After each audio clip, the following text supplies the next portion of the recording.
The official charity of Hobbypalooza 2024 is Signatures for Soldiers. Since 2014, it has been their mission to help serve those who served our nation when it called on them and who now need our help. They work in cooperation with other charitable organizations to assist veterans with disabilities, homeless veterans, and existing members of the armed forces and their families who need extra support. Their efforts have been documented in Forbes and Beckett magazines. They will be operating a booth at the National, which is their biggest fundraising event of the year, as it includes a charity auction with the support of Heritage Auction House. For more information, visit signaturesforsoldiers.com. To donate to Signatures for Soldiers for our Hobbypalooza event, please use PayPal Goods and Services to send your money. Last year, Mike's PayPal account was frozen by too many people using friends and family. I will happily donate the PayPal P myself to make your donation whole. Send it to jekoffma@yahoo.com. That was jekoffma@yahoo.com. For every $10 donated, you will have an entry to one of the pieces of artwork created by Scott of Reindeer Studios or Eric Fourleaf that they will be making live on their Hobbypalooza show. Additionally, at Fort Collectors have 50 exclusive Quad Auto channel cards available to the first 50 people who donate and request one. In the notes section with your PayPal payment, at a minimum, please include your YouTube handle. If you want to get one of the autographed channel cards, also include your mailing address. Every dollar collected will be presented by check to Signatures for Soldiers at the National in Cleveland. Thank you for supporting this worthy cause.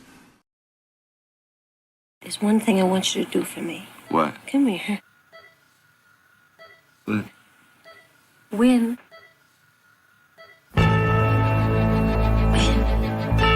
What are we waiting for? You know what you gotta do. Do it. How you feel what's about to happen on this field, man? They gonna get it to us. We got to take it. They want to black out. We gonna get one black out. Stay together and keep fighting. Now it's time to knuckle up. Do everything they move. Touchdown. Brian Russell, he scored. Touchdown. And the Eagles win. The Eagles win. Let's get into it all day. Relentless, relentless, relentless. Are you spirit? Are you power? Are you love? Give me what you got. Right now.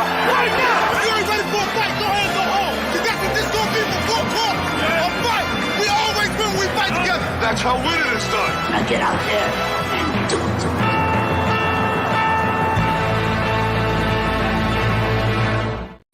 All right. It's Ray. It's Ed. It's Mike O. You're in Philly, people. It's hot as balls. And I hope you're having a great Hobbypalooza. We're from Philly. We don't care. No one likes us. As long as you folks donate to the good cause here, we don't care what you say. But don't expect us to take it lying down because we solved some of the world's problems before the show. Hopefully we have some more stuff to talk about here. Ray, how are you? I'm good. How you doing, man? How's Delco? You're closer to the sun than I am. Is everything okay? Delco is Delco. If you're not from around here, then you don't know Delco. All right, we got Mike O driving around in Bougie County up there. He is using his turn signal according to the audio. So how you doing, Mike? Where are you? Are you driving to Canada? Are you getting away from the equator? What are you doing? I am on the cusp of being ready to go here on camera. So right, that's good news. But I don't my hear goodness, the wind is blowing outside. So we just good. lost Ed. And there Ed goes has Ed. been sucked into the some sort of solar flare. I think Ed's in a fight with some Philly fan. We're amazed. We've been talking for about a half an hour here. We're amazed that we made it onto the air. We talked about a lot of things, and we probably should have saved it. But again, Hobbypalooza is here for Signatures for Soldiers. I will tell you right now, as of 3:04 Eastern Time, between now and 4 o'clock, if you donate, you'll be entered for one of these Mike Schmidt 10x14 Hoochie-Macoochies. It's numbered to 99. It's the 1975 deal. This is the opposite of the mini. It's the maxi. So maybe we'll spin a wheel at the end here. This was donated to me by another Bucks County person who wants to remain nameless, who's not here. Perhaps they show up in the comments, but much appreciated. What's on your mind, everybody? I don't know what happened to Ed. We got Ed so pissed off early and often that he had to take a schwitz or something. Maybe he's in the bath. Ed, the instigator, Yeah, he couldn't probably handle the heat. Maybe, I don't know. He can't handle the literal or the rhetorical heat because apparently he got his ass chapped by a comment on Hobby Palooza last night about modern players. And I'm not disagreeing with that comment that person made. So Ray, you had your show already. You hit the ground running with the Hall of Fame thing. That went well, I assume. Yeah, that was fun. That was last night. Just going over the history of the Baseball Card Hall of Fame and launching out the new website that's going to be coming out in the next couple of weeks. And yeah, it was a lot of fun. Just getting suggestions from people with players to add to the ballot, and it's been a big argument on how if should 5 players be added, more than 5 players for 5 cards from each players. When the bottom 5 get voted, how long should they wait to get back on? And should there be rounds to narrow down the players that get on the 15? It was cool. All in all, it was a lot of fun. Well, good luck with all that math. Anybody want to read what Mookie? I think you spelled water wrong. We do talk funny here in Philadelphia, so if you could type how we pronounce things, it'll make us much. We'll be able to read it a lot better. But I will translate. It says, "I have my water ice and tomato pie ready." Ed's back. It's water. It's water. There we go. Where's Foles? Foles is right now. We all wish we were living Nick Foles' life. He's probably still getting paid by the Bears right now. I had to play that hype video because I am more of a football person. There's Ed. Hey, Ed, welcome back, buddy. Oh, yeah. I'm more of a football cat than the other 3 are, and you all probably know this dirty little secret, but Mike O is a New England Patriots fan for some odd reason. Yeah, I don't know what happened there, but we're lucky to have some great sports in this town. Maybe we talk a little bit about it, but of course, baseball's key here. We're in the middle of the season, and I think it's safe to say the best team in baseball plays at Broad and Patterson Avenue. Do you guys agree with that? 2024? For the first half, yeah. I agree. would say so. Right now. Okay. If the season ended right now. So, Ed, here's a trivia question for you. And you asked me to keep it anything after 2018 because you don't know anything about history before that. So, how many years did the Phillies need to go undefeated before they get to 500? Tell me how many seasons the Phillies need to go undefeated. 162-0 before they get to 500. Before we get over 10,000. Probably a lot. Probably a lot. Ed, I got news for you. We passed 11,000 in losses. We're currently at 11,285. We got to go. I think it's what did I have it written down here somewhere too? 6.9 seasons before the Phillies get to 500. But I'm going to tell you that the Atlanta Braves, a couple more ACL injuries out there in right field, they're catching up to us in the loss column. So maybe the Braves can get us. Got a trivia question for Mike O. Mike O, if you get this, man, this will be awesome. Who is there's out of the top 10 career Phillies batting averages for a Phillies player, who was the most recent person to crack that top 10? I don't know, man. No one can hit anymore. I know. So wait, just in their Phillies career? Just in their Phillies career, yeah.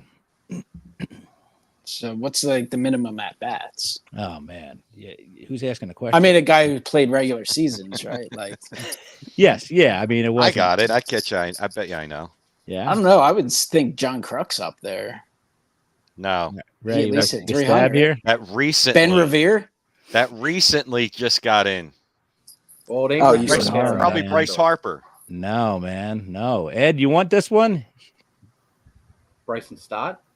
No, man, it's Jim Eisenreich. You believe that stuff? There you go, Jim Eisenreich. I thought you meant someone that's currently playing. I'm just saying the most recent. Everybody else is a black and white picture on Baseball Reference. Oh wow! Sure. Okay, yeah. Crazy, man. Like that is crazy. We've had a lot of great players run through here in the last 50 years, but none of them in the top 10 except for Jim Rice.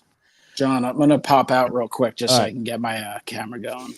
Sounds good here. Let's talk about the hobby, I guess. Ray, you are collector wise, and we'll get Michael back in here again. But collector wise, we kind of know what you go after. Ed, you're kind of not a mystery, but you kind of delve into areas that maybe not everybody does. What is your, other than Phillies cards, what's your big collecting focus?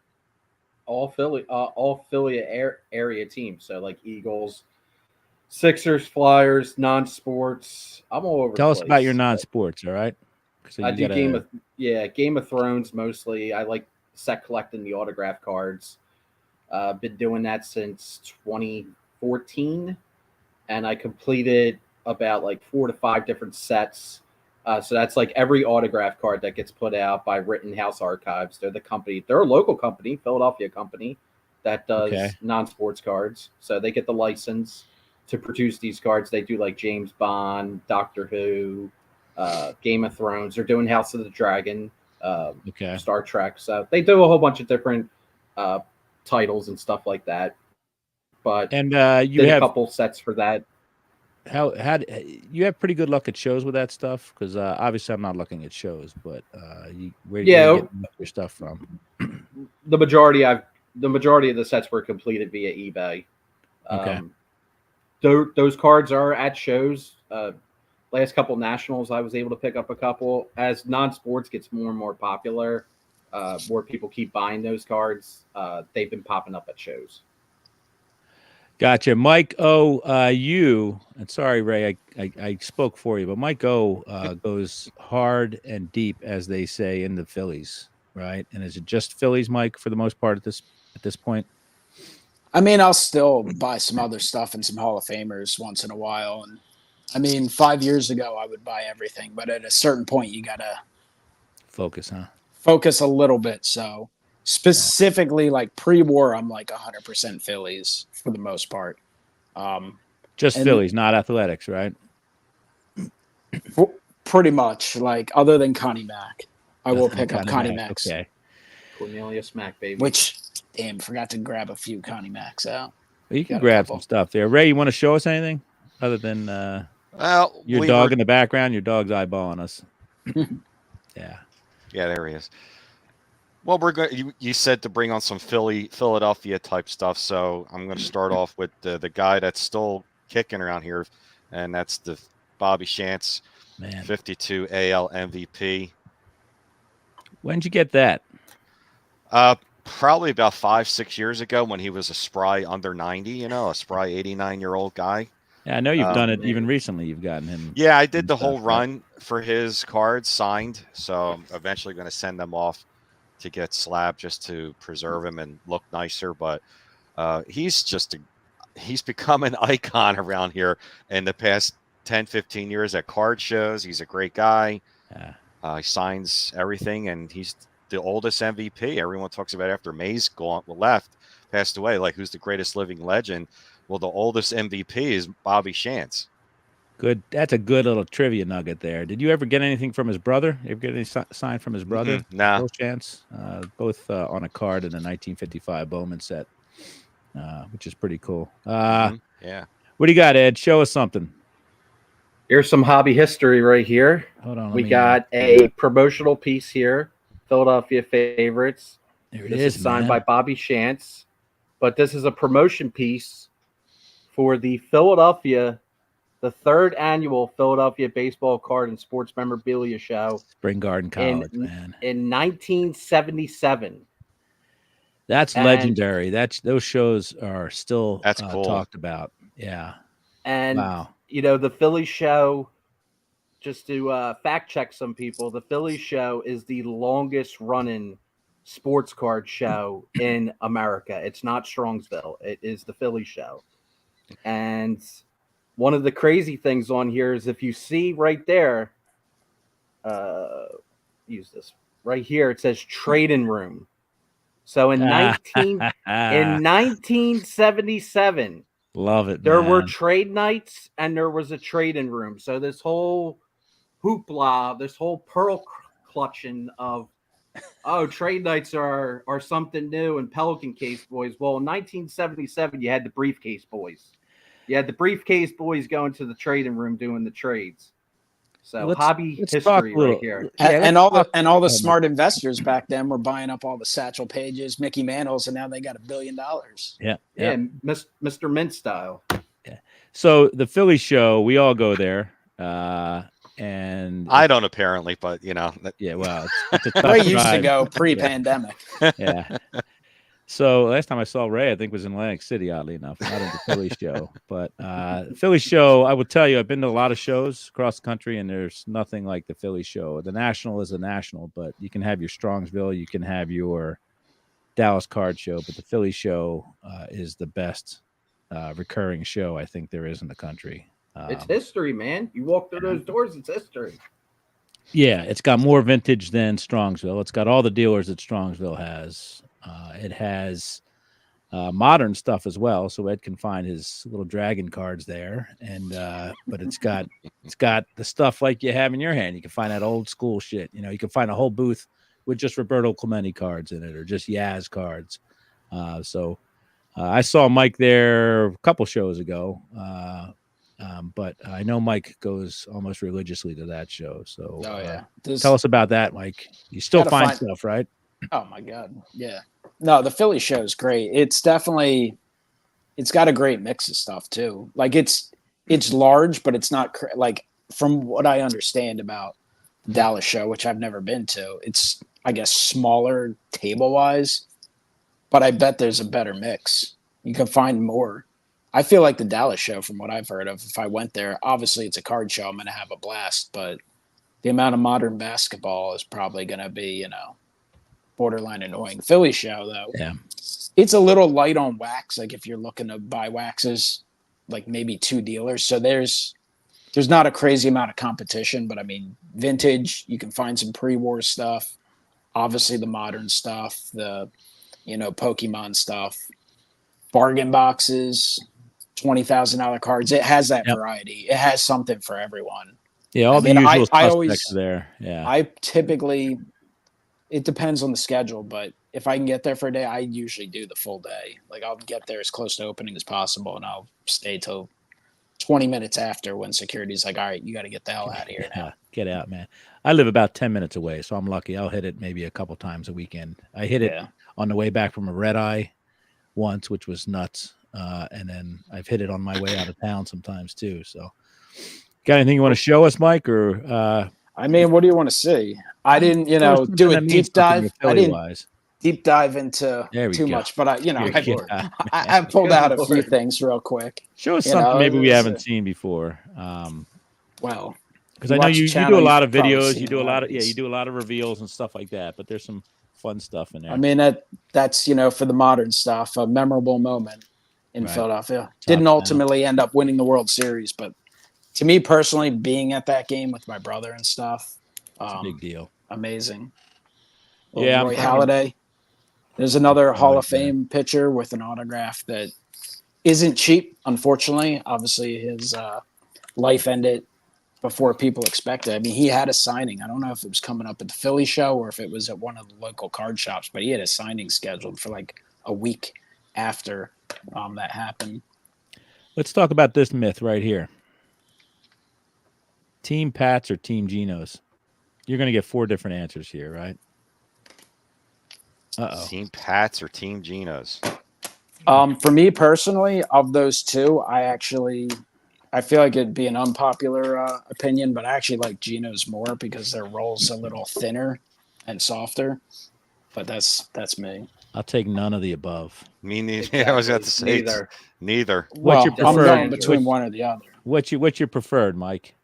Not out of any stake, not just those two. This is the part where we get 4 answers. You gonna pass? I can't remember what the one place is called. There's a place a little bit south of the city. I forget. I'd have to look it up. How about you, Ray? Oh God, I like gyms. I knew you were going to say gyms. Yep. I've been to D'Alessandro's, and Roxborough is really good. And that's who I had Ed. I had Ed guessing D'Alessandro's. That and gyms on South Street. Gyms and I'm a John's guy. I'm roast pork. John's roast pork is a great Snyder one. Oh Alley. yeah, John's better than Jim's. Yeah, Chubby's is good too. Chubby's, and there was one Chinks, but I don't know what it's called anymore because apparently they Yeah, haven't changed yeah. the name. I don't know what it's called anywhere neither. No one I goes think it's there called anymore. it's Joe something now. Is I think it? it's the All owner's right. name. Yeah, it's All Joe right. something. So we're undecided on the cheesesteak. Sorry about that, but we can all agree that Wawa is the place to get your hoagies and stuff like that, right, Ed? Ed gets his iced tea and his hoagies and his crimpets there. He used to get his I like going to bombs Lee's. there too. Schwarbombs. Every time he hits a homer, we get a You message. gotta get a Grab your Schwarbomb every Schwarbomb. time Schwarber goes yard. Pittsburgh's got nothing on us, Theo. Sorry, buddy. Nothing. So let's talk a little bit about something I want to talk about that maybe not a lot of people out there know is the history of cards in Philadelphia and the history of cards in Pennsylvania. I venture to guess that no state has produced more cards between Fleer and the Topps plant up north than Pennsylvania. And then all those old caramels. All the caramels, right? Bowman. Lancaster and York, and then we had Bowman and Fleer. Bowman. So the history of cards, Were the is Yingling deep. cards The manufactured here, Yingling too? cards, exactly. They're probably I don't know who exactly printed them, but it was the same printer that did a lot of the caramel cards. So you have the Yingling cards, the caramel cards from Amish country, and you have, of course, Philly had Fleer and Bowman and Topps from 65 to 97. I can't imagine there being an era where more cards were produced, but they were all printed up there, up in Duryea, as they say. So a lot of history in this town. So basically, the hobby, you're welcome. You're welcome. Yeah. I mean, it's where are, if you want to PayPal us to thank us, we'll put our addresses up here later on. But I'm going to show a card right now who's an underrated guy and somebody that has been in the hobby, in my hobby eyes, for a very long time. But it's Sherwood McGee. It's his T205. I got this in Strongsville, but this is a guy you talk about, could have been a Hall of Famer. I think 2,000 hits, and then at the age of 30, he stepped in a hole and broke his shoulder or something like that, and his career was essentially over. So love the T205s. This is the Philadelphia Phillies. I'm sure you have this, Mike-O. No doubt about it. Not at an arm's length, but Yeah, I got it. But I got quite a few of his cards. Yeah. I have He's to get pretty the affordable. The T206 is a little bit of a rascal because of the obviously he has the error one, but even the non-error one is pretty can get pricey at times though. So Yeah, I know. I guess he catches a lot of flack because they had the short fence or whatever too. I've heard people complain about that, but it's like you can't control that stuff. I mean, was that come on. Gravith? I guess would have had that problem too Him because he too. led the league in Yeah. home runs all the time, right? Yeah, I mean his career totals was probably in the 100s because the dead ball era. But I think he was home run king like 4 or 5 times. He was the record holder before Ruth, I believe, right? Yeah. So I guess you're right there. But I'm a big fan of Sherwood McGee. I think he's buried over there in Drexel Hill, Ray. So maybe you and I can go visit him. I pass by there all the time. Do you? Yeah, Arlington Cemetery, I think it's called. Yeah. So, Mike, can you tell us what happened with the Eagles in your? I tried to get to the bottom of this once, but you weren't loose with the information. For whatever reason, my dad, he's the one that got myself and my siblings into baseball and stuff, and he's just not a football guy at all. So for whatever reason, when we were kids, we all just kind of start. One of my brothers grew up a Buffalo Bills fan. The only one who grew up an Eagles fan moved down to Baltimore, Washington, D.C. area. So torture. Have you guys been to Chantilly, by the way? I've never been to Chantilly. I have not. I've always thought about it, but then everyone I talk to, they're like, "Oh, it's kind of the Philly show." So I'm like, do I need to? Same circuit. Yeah, it's a long drive. And I'm certainly not opposed to going at some point, but it's got to make sense. I'm not just going to go take a ride there myself. If a group of people want to go or something, I'd be all about it. Somebody just blurted out Darren Dalton. Oh, maybe that was for the trivia question. So sorry about the comments here. I suck at comments because I like having the time. Oh, look at that, man. It's a 60 Fleer. Hold on a second. Let's get some of that up there.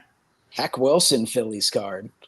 Hack Wilson Phillies card printed in Philadelphia. There you So go. how cool is that, man? That's pretty sexy. I like that set. I think that's a great set. Yeah, Ray, for do you sure. have any of those? Because I never see you whipping out any Fleers. They're not in the 300 just- greatest, right? Well, I think Ted Williams is last card, but I don't think he's in that particular set. But I know He there's a is. 60 Fleer. Then I do. Yeah, it's a 60 weird Fleer. set for him because his card is actually shrunken down. Yeah. I think a little bit in the whatever 2.5 by 3.5. It's actually shrunken down. So, Ed, what do you got? Show us something, man. I'll show you something. I got to class this place up a little bit. This is some Yeah. real collector shit I'm about to show off right All here. right, man. We got a That's Von Hayes inscribed 7/11/1985, first to hit 2 home runs in the first inning. Wow. And what year was that, Ed? 1985. Very popular year. July 11th. 1985. I'm going to go out on a limb and say Ed was not born at that time.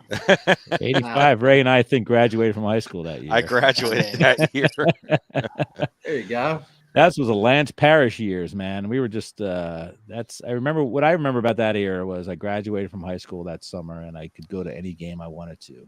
And I remember going down and seeing the Kevin Grosses and the Von Hayeses and the Lance Parishes and Juan Samuels, and it was a little bit more underwhelming than the late 70s, early 80s Phillies, but it was freedom though. So what's the first game you went to? Ed, is it the 93 Phillies? Is that your first team?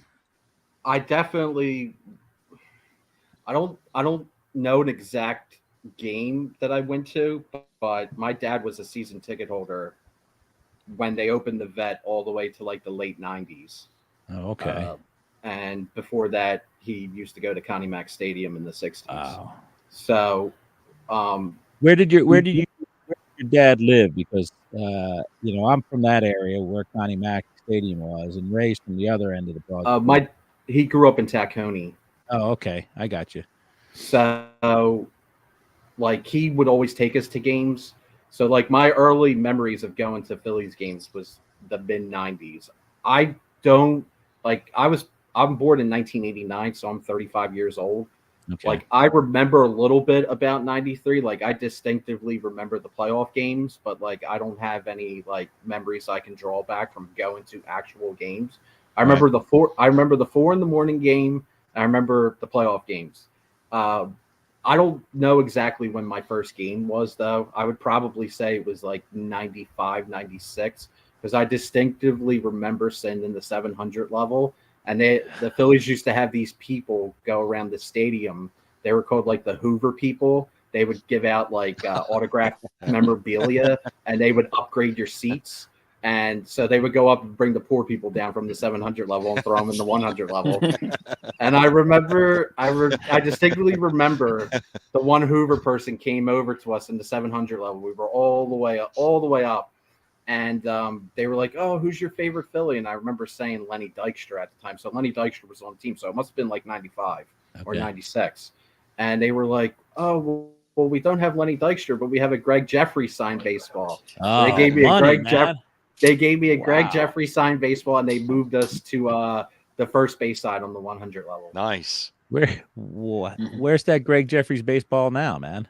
I don't know where the Greg Jeffries baseball is, but I do have a couple PSA DNA slabs of Greg Jeffries in Phillies cards. He had a really nice career. He had a solid career. Not a Hall of Famer, but he had a good career, right? I guess that 93 team was your first big go at it, right, Mike? Yeah, no doubt. I mean, I'm sure I went to games in probably like 88. The first one I like remember details of, because I remember going, would be, I think it was Mickey Morandini's Major League debut. So that was probably 1990. I just remember my dad getting. Did you pronounce that correctly? Mickey Morandini. There you go. That's how you say it. I remember he got some seats from work or something. Like, we would go all the time anyway, but we'd be, elevated. That's where we'd be sitting. But we had tickets, behind the dugout or something. When Morandini came up, I remember getting tons of. I think they played the Braves. I remember getting like Glavine, all those guys' autographs, because that was before they were cellar dwellers back then. Yeah, right. So Ray and I had memories, I think, right? We grew up with those late 70s teams. But 93 was definitely that first year where it was like, oh my goodness, this team is actually good. So they fell off a cliff. Do you think that is strictly due to the strike? because kind of they were having not a great year in '94, but then obviously things just happened. Yeah, I mean, like well, it was a combination. '93 was a career year for a lot of those guys. That was kind of like just the perfect storm, I think. I mean, obviously they had some pieces, guys like Kurt Schilling, who statistically, and what he did in the postseason probably belongs in the Hall, but obviously he can't shut the hell up. Couldn't shut the hell up then either. Yeah.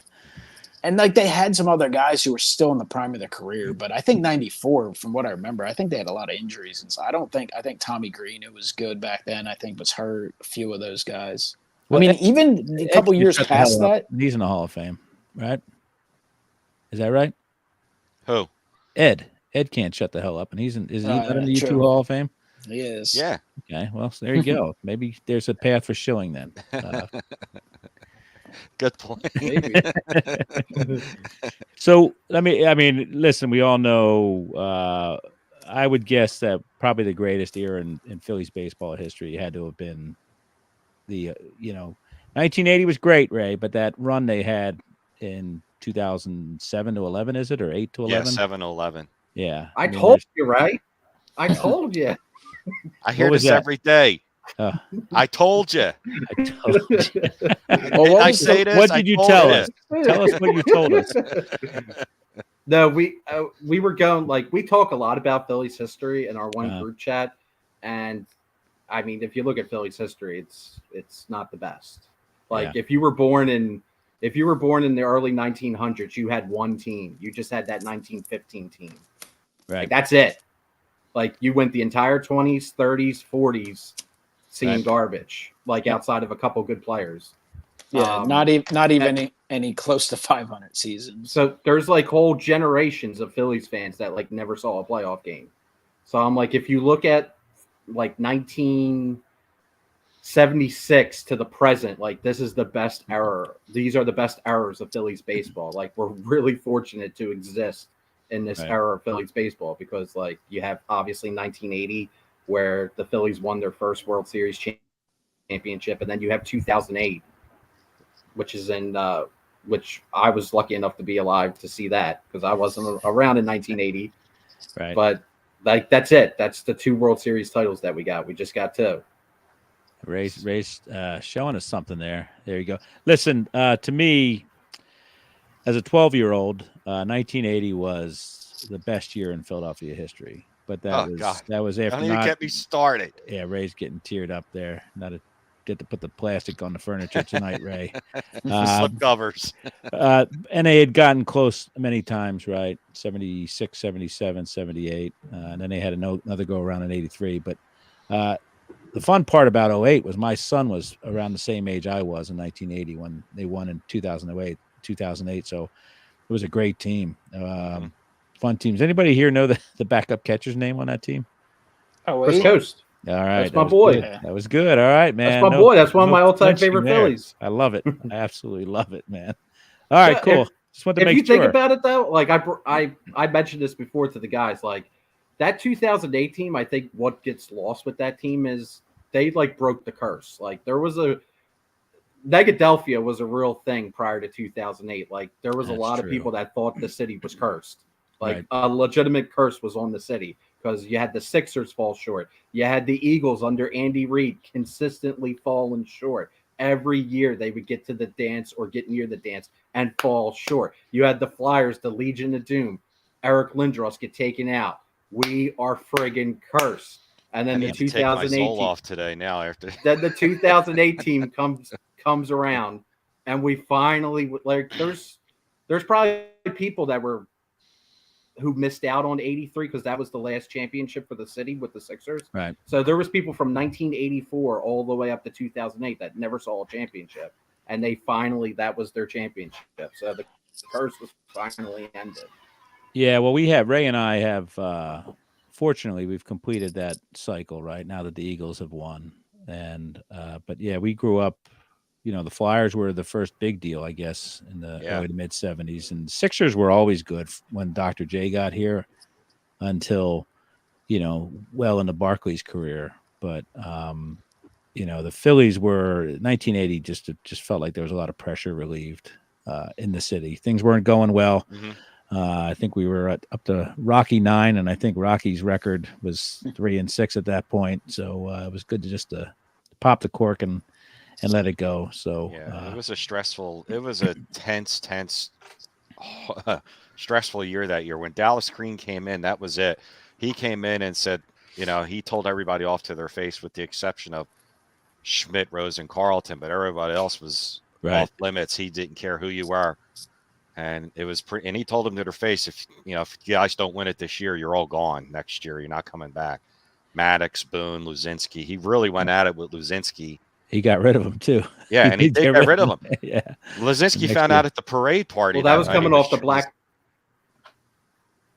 He found out at the Friday, parade party. The previous year, right? Luzinski's fault. That was Ozark's fault.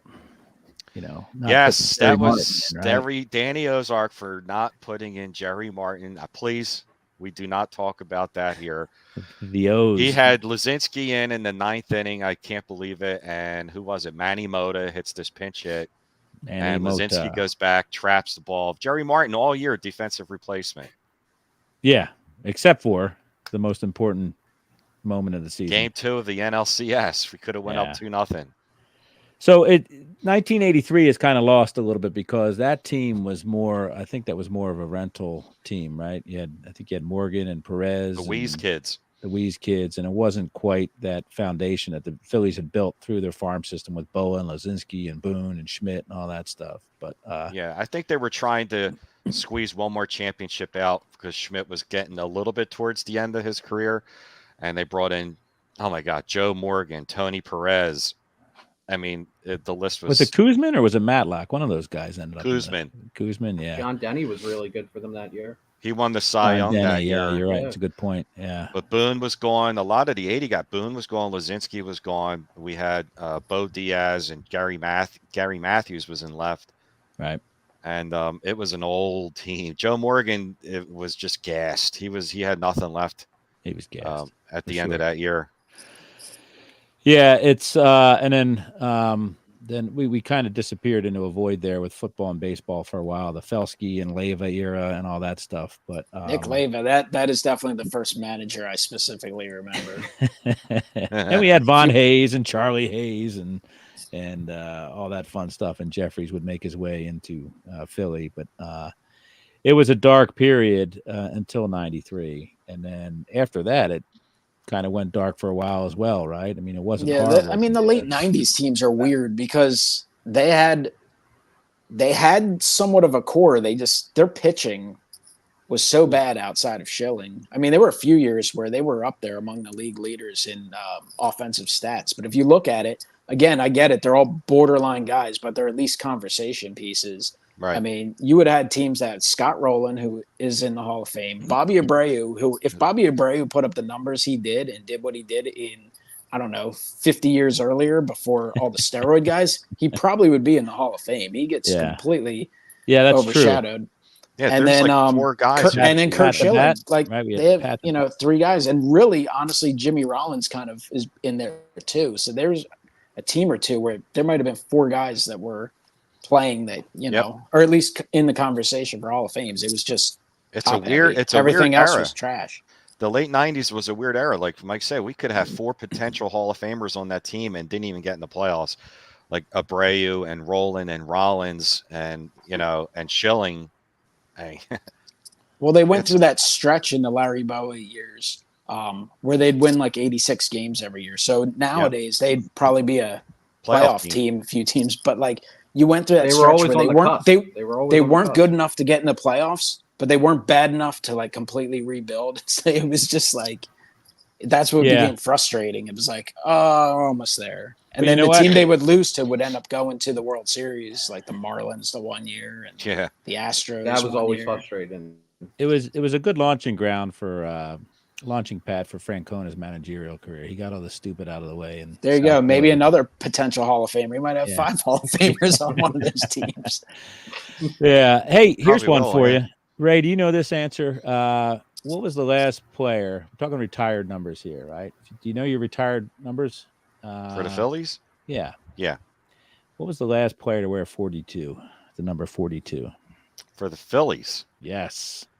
Don Carmen. I have I a was guess. just about to say Don Carmen. I was just about to say Don I Carmen. beat you to it, baby. I What think about it you, was. Mike? I don't Are you know. committing, Mike? I might be wrong, but I feel like it was It's Billy Don- McMullen. No, this is Billy gonna- McMillan. I guarantee everybody's going to shift in their seat when I say this. It was Toby Borland. Oh, Toby. Isn't he a Never mayor guessed it. somewhere? I think he's a mayor in some Is he like really? town. I don't know why I think so. Carmen. Ed, I was right when Carmen came. Don Carmen was the first person. I don't know why.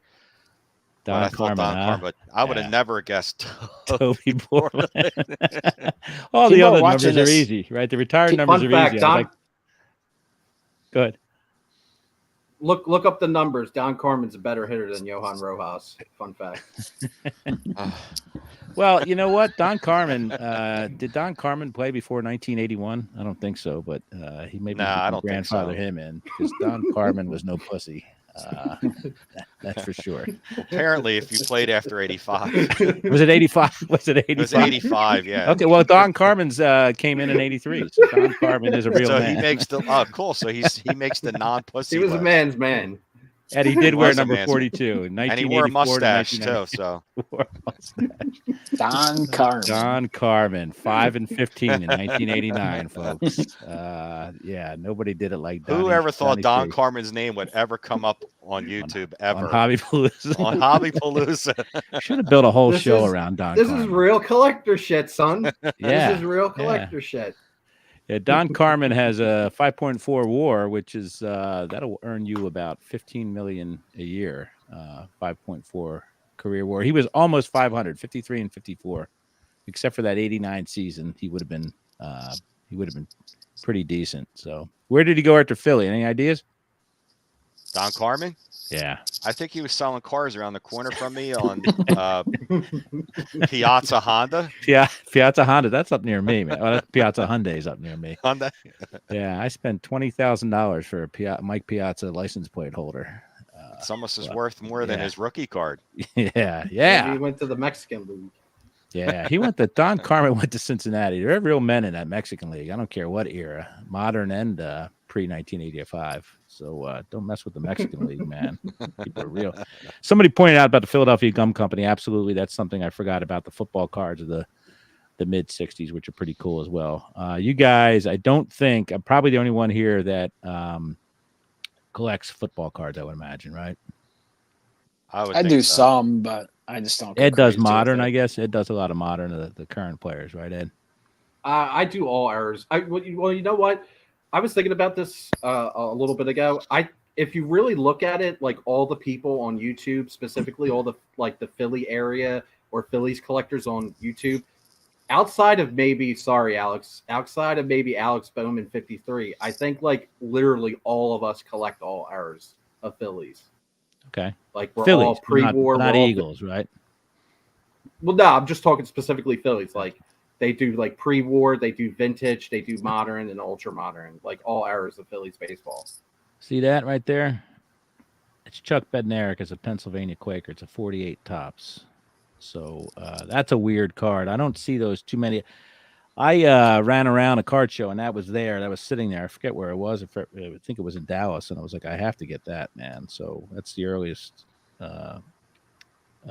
Chuck Bednarik card I have. I have some of the national or some of the Chickles from the 30s, but I do collect a lot of old football cards because I think they're beautiful. And of course, Philadelphia football cards were beautiful. Here is Theo with the big question: rank the Philly teams from most popular to least. I think. Well, In spite of the shirts and hats being worn here, I think.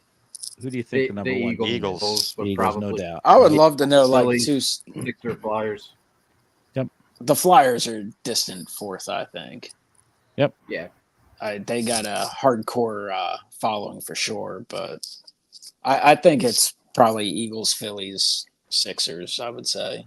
yeah. Yeah, I don't think there's any doubt in that, and that's you'll probably find the same answer. But that's kind of the indicative of the country too. Like football's Well, just so big right now. What would you say in New York? Would you say the Yankees are bigger than the Giants or the Jets? I mean- probably, right? I guess, but like people are obsessed with football there. I don't know. Some cities switch back and forth too. I think a lot of it, obviously, the general public is very. What have you done Finicky. for me lately? Yeah, Jumping on the yeah. bandwagons and I got stuff. you. Yeah, it's there's I 1994 did a lot to me, took a lot of wind out of my sails for baseball. I love everything prior to 1980. I have so many cards from the 80s and the 90s and the 2000s, but I'm a big fan of the Philly A's as well, and I know Ray is, but you guys don't get into that as much. But I learned at a late age, or fairly late age, that was the team for Philadelphia. The Phillies were kind of second class citizens here until the A's moved out of town. So, and you'll be happy to know, Ed, that the A's also had a negative win percentage, or a lower than 500 win percentage in Philly too. So Yet they still have the most championships in Philadelphia. Still have the most, even though they've been away for 5-6 decades. Yeah, if you look at those, if you look at that, go ahead, Ed. I was going to say, if you look at the A's though, the A's leaving Philadelphia is just a really sad story, because they unwillingly left Philadelphia, betrayed by the New York Yankees ownership that kind of stabbed Cornelius smack in the back. If you think about it, like that's some like forgotten history when you research the A's leaving Philadelphia. Yeah, if you wonder why we're so bitter and pissed off, it's because we're 100 miles downwind of New York, and we're really sick of their shit. So that's why we're a little edgy down here. And that's an example right there, right? New York telling us what we should be doing with our teams and all that stuff. But if you still look at the A's top 20 all-time players, it's all Philadelphia. Most of it's Philadelphia A's. It's just true legends there. Eddie Collins and all those guys, Al Simmons, Jimmy Fox, Lefty Grove, Chief Bender, the world famous Rube Waddell. They all came through Philly, and Home Run Baker. So the A's had so much history and talent on those teams up until they were neck and neck with the Yankees in that era. Yeah, for best team. Yeah. They were neck and neck, and they rebuilt a few times. They had to rebuild twice, which was pretty wild. You going to show us something, Ray? No, this was given out in 1950. My grandfather gave me this when they were celebrating Connie Mack's Golden Jubilee of his 50th years in baseball. Man, look at that stadium. It's pretty bad shape. I mean, but my grandfather had that elephant. It was a white porcelain elephant that I don't know what happened to it, but it's incredible. I would have loved to have that still. But this is not in great shape, but I've kept this. He gave this to me in 1979, so it was only 29 years old then.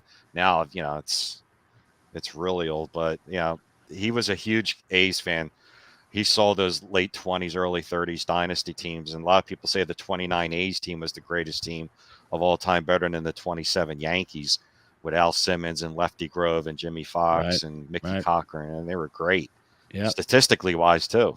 Yeah, Mike O, if you could go back to any sporting event in history, where would you put yourself? Well, being a Phillies fan, I think it'd be pretty neat to go catch a game of the 1915 World Series. Wow. See Pete Alexander throw the ball? Is that what you're saying? Yeah, watch him. Yeah. How about you? Babe Ruth, that was his first World Series. Babe Ruth, I don't know that he played. I forget. He might have had one at-bat in that World Series. That would have been at the Baker Bowl? Or was there a park before? I think there was a park before that. All right. Columbia. Okay. What about you, Ed? You want to go back to the Juan Samuel era that you didn't get to enjoy in real time? No, if I'd actually want to go back to a baseball game, because like I was saying, like if you look at the Phillies, there's not much there. Ed just wants to suit up and wear a top hat to a baseball game. I would go back to 1960 to the NFL championship game with the Eagles, the only team to defeat Vince Lombardi for an NFL championship game. That's the game I would go to. I want to see Chuck Bednarik lay the smackdown on the Packers and Bart Starr. Was that at Franklin Field or was that at Franklin? It was at Franklin. It wasn't in South Philly, huh? They hadn't It was moved at there yet. Franklin Field. Okay. Wow, man. Like The 15 if you Phillies look at did the play at Baker Bowl. By the way, What's now, that? if you look at the like 15 the Phillies did play at the Baker Bowl. Sorry, Ed. Gotcha. No worries. no, you're fine. If you look at the Eagles' history, the Eagles actually really have a very rich history. Like they won multiple championships in the late 40s. And then, like I said, in 1960, the only team to defeat Vince Lombardi. That's it. He only lost to one team, the 1960 Eagles. And then and the most iconic, if there was Super a Bowl top era. now, if there was a tops now back then, that lick that Bednarik laid on Frank Gifford, that would be a tops now card when Gifford just Sent him to laying the on the hospital. ground. Yeah, yeah. He was unconscious on that field. I was talking about that hit the other day with my friend at work. It was when you seen, Chuck Bednarik's fist pound to the ground, and he knocked him out. Concrete Charlie. That- Imagine getting hit by a guy named Concrete Charlie.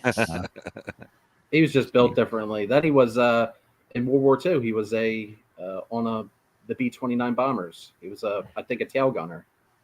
I don't know Just how many imagine of that. those Eagles won 3 championships, but he was definitely one of them. Was it 49, 50, and 60, I think, that those Eagles. And I've got a confession that once Super Bowl 52 ended, man, I felt like, again, we talk about 1980, but I always say that I don't care if the Eagles win another game. That was a pretty big deal here in this city for everybody but Mike O, obviously. How did that feel, Mike O, by the way, when you got a little taste of Brandon Graham strip sack? It's not the greatest moment, but it was kind of erased pretty quickly the following year, to be honest. Sure, man. I'm sure. You can't feel bad for Mike O. He's got multiple Blu-rays he can pop in and watch. How about those Cowboy fans, huh? It's It's been a while for them. Yeah, it's been a while since we heard from those folks. Yeah. My wife. Bad karma, man. When you text people 5 a.m., good things don't happen. They do not. Well, hopefully we have a lot of that coming up here in the fall as well, because I don't see the Cowboys getting any better, and the Eagles, of course, are always on the rise. When's the last Eagles game you went to, Ray? Oh my God, John Spagnuolo was the tight end. Spags? Yeah, Did you sit in the 700 level? Because the 700 level yeah. at the vet was unlike any experience. Disney would not be able to recreate that. The vet itself was an experience, Yeah, not just the it sure was, 700 man. level. Yeah. Did you, Mike O, did you ever get to sit in the yellow, orange, red, brown seats, or were you strictly a blue For what, seat Phillies guy? games? No, yeah, I was there. I think they did them. Didn't they redo it before the All-Star game? I want to say it was like 95 when they did the blue Okay. seats. When was the All-Star game? 96 or 97? 96. 96. I went to the 76 and the 96 Me All-Star too. I went to Yeah. 76. I didn't go to the All-Star game in 96. I went to the Home Run Derby in 96, but I was at the All-Star game in 76. You got Nice. to see- That's you got me to in see- 76 right there. Yeah. Pretty wild. Right, you got to see Ellis Burks get shut out and not hit any home runs in that home run derby. I Which, think by the way, McGuire was guys, there, though. McGuire Don't was there, forget- though. Yeah, it was McGuire the and finals Bonds. was Yeah. McGuire and Bonds was the finals. But don't forget, in 2026, the All-Star game's back here in Philly. Yeah, well, I don't think you're going to a home run derby, Ray, to be Why? honest. Because here's why. Because I found a ticket stub for the home run derby from 96, which I was also at. It was about $12 or $14. Yeah. I'm pretty sure it's I about was at that. $200 to Oh, get yeah, in yeah, now. easily. So, Yeah, you yeah. know, Maybe maybe a win tickets, but Imagine Definitely. Ashburn Alley on that. It's going to look like And a Mike, mosh I pit, walked right? up to the Derby. I walked up and bought tickets, and it was in the afternoon, and it was back when they still had it in the daytime. It was brutally It was hot. Yeah. It was so hot that week. Yeah, I do remember that. I They think had the the number. celebrity game. And it Who wasn't even knows who sold was in out. that. Wasn't even sold out. There was a lot of seats way up in the 600 and 700 level, and the other it was not sold out. It was just a new thing back in '96. It was only like in its fourth year Set in 737, which is left field. for I the guess, All-Star for game or the game. Derby Yeah, game. that's Okay, the game. Yeah. the Yeah, I game was, wasn't that great neither. It was I was boring. Well, no, I think behind that's- third base, 700 level at the All-Star game. Got Kenny Lofton's autograph before the game. The thing I Saw remember from our that. hero Ricky Bottalico, Ricky our Bottalico. lone All-Star. He's still around, right? Yeah, he does the pre and post game. I think. Yeah. The thing I remember about that All-Star game is, correct me if I'm wrong, didn't the big story was Cal Ripken getting his nose broken pregame during the photo. I think Beltray. like deliberately like elbowed him right in the Great. friggin' nose. I'm pretty sure he broke his nose. That's crazy, man. I don't remember that. I just remember Piazza getting the MVP, and he was really. It was a Beltray was playing back then in 90. Yeah. No, this is Albert Bell? avoided up guy. Yeah, Albert Bell. excuse me. I can Bell, see that okay. happening. Albert yeah. Bell, my bad. Yeah. Wrong. One of the greatest player. players of the 90s is him laying Fernando Vina. Was it Fernando Vino out? It's That was Flowers. the roid rage, man. Yeah, it was good stuff. This comment, how dare you? Schmidt is the greatest living ball player. I think one fortunate thing about being a Philly person is we undoubtedly have the greatest third baseman of all time. I don't know, there's arguments at every position, but Schmidt is hands down the best third baseman of all time. And I think he's criminally underrated with his defense, considering he played on that Nice. AstroTurf, right? Yeah. So what do you got there, Ray? Show us. You were going to bring something up. It's a thing called a newspaper that you don't see too much anymore. Bulletin, nonetheless, man. Jesus, the Evening Bulletin. Yes, the Evening Bulletin, October 22nd, Yeah. 1980. Greatest ever. Greatest day ever. I apologize. We didn't get to too many cards, but this I bought at your knuckleball guy, Miko, not too long ago. There you go. 50 Robin Roberts Bowman is beautiful. Yeah, I love that card. Batter up Jimmy Fox, of course. And then I think it'd be hey, Pittsburgh. What are you doing there, Theo? Hey, Jagoffs, get off the screen. Your time's up. Hey, I got to finish off with the greatest Philadelphia card ever. Look at that, Miko. That's beautiful. Second greatest Pennsylvania team in town. Get the heck out of here. Larry Fine was born in Philadelphia, and this is his 1959 Fleer. You won't see any of those on Hobbypalooza. Guys, who's the greatest baseball player in the 1970s? I think, Ed, even you know this, and I sent you props. For Philadelphia? No, the greatest baseball player of the 1970s. I sent each of you guys a package. If you guys can hold that up right now. Oh, I ate mine already. There we go, man. So guests of that 70s card show receive a parting gift, and Ed already ate his. Ray's about to find his. Don't eat it. I think it's, I don't even, is that, did you really eat that, Ed? Ray, you okay? I mean, Ray's Ed, was sitting outside for a couple of days, so it's just melted. There just we some go, man. chocolate That's good. ooze coming out. Good. Nice. Ed, you didn't eat that, did you? That's from 77. Anyway, hopefully the hour went by fast. Yes, I suck at comments. Also but that's from okay. Philadelphia, Reggie Jackson. Cheltenham's finest. He is. We have a lot of great athletes that came from this area. Will Campanella. Toby, Campanella, Reggie. You know whose autograph this is? Chase Utley. And he's not a pussy. He's not a pussy. He's not a He's pussy definitely- because he played after 85. He played after 85. Yeah, I feel like Mets fans would disagree with you, Ed. But that's all right. here's the deal. Chase Utley, You don't want to get Chase hit. Utley would body Jump. anyone. They'll beat the shit out of anyone. Hey Theo, did anybody donate on this thing? And do we have it? Do we have a wheel of blame Oh, my or no? God. Yeah, if you So- don't like Chase Utley, then you probably don't like Jackie Robinson. They're Yeah. both going both played the feet same first way, in baby. guys. Go ahead. So John has all the donations. He's going to Okay. make a separate wheel on the closing tonight. Okay, The great. show's at 9:00, so he'll spin a separate wheel if anybody gave during this hour. So All right. Well, thanks for the chat, guys. I know Mike O is up in a couple more hours, so we can bomb him with comments as well. You guys have been great. I've been wanting to talk to Philly people for a long time. Normally, we can't be in the same room. Ray, 1980 was incredible. Lonnie Smith is in there, and the big mystery of my life is why Lonnie Smith didn't have his Philly shirt on when he ran out to hug Tug McGraw. I don't know. He was in half of a uniform. I don't know Yeah, why he was preoccupied, but he couldn't He was get celebrating. He was celebrating early. So, and Ray would know this. Lonnie's nickname Skeets. Skates, not Skeets. Did you say Skeets? Skeets. All right. Well, in case you're wondering, we'll play this one more time. Thanks, guys. Appreciate it. Let's go out with I'm some going to eat more my Rocky. Reggie bar now. Go eat your Reggie. There's one thing I want you to do for me. What? Come here. What? Win